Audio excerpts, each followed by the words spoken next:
அருணகிரி என்னை பாடுவதற்கு உன்னை தேர்ந்தெடுத்தேன். என் அப்பாவை ஒருவர் பாடினார், தோளுடைய செவியன்னு பாடினார்.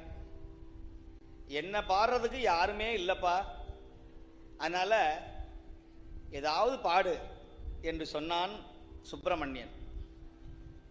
12 வருடம் மௌனமாக இருந்தார் அருணகிரி சுவாமி. பேச்சு வருமா?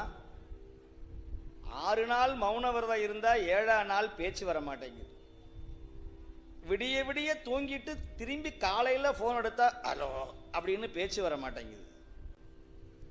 ஒரு மணி நேரம் காப்பி டீ எல்லாம் சாப்பிட்ட பிறகு தான் குரலே வெளியே வருது. 12 வருஷம் மௌனமாக இருந்தார் அருணகிரி சுவாமிகள்.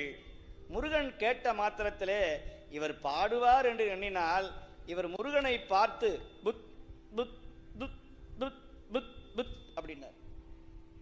என்ன அருணகிரி, என்னை பார்த்து பாடு அப்படின்னு சொன்னா நீ என்ன இப்படி முத்து முத்துங்கிறிய? முருகா, எனக்கு வார்த்தை வரல. நல்ல பேச்சு வரணும்னா முருகனுடைய அனுக்கிரகம் இருக்கணும். நல்ல குரல் வளம் வரணும்னா சுவாமி மலையில் போய் முருகனுக்கு தேனபிஷேகம் செஞ்சு நாக்கில் தடவுவார்கள். நீங்கள் சுவாமி மலைக்கெல்லாம் போக வேண்டாம், இங்கேயே சுவாமி இங்கேயே இருக்கிறார். இந்த முருகன் கிடைச்சது பெரிய புண்ணியம். திருத்துறைப்பூண்டிக்கு கிடைச்சிருக்கிற பெரிய பொக்கிஷம் புண்ணியம் இந்த ஆறுபடை வீடு. இதை விட்டுறாதீங்க, வேற எங்கேயும் போவாதீங்க. ஆமா, Download ShareChat.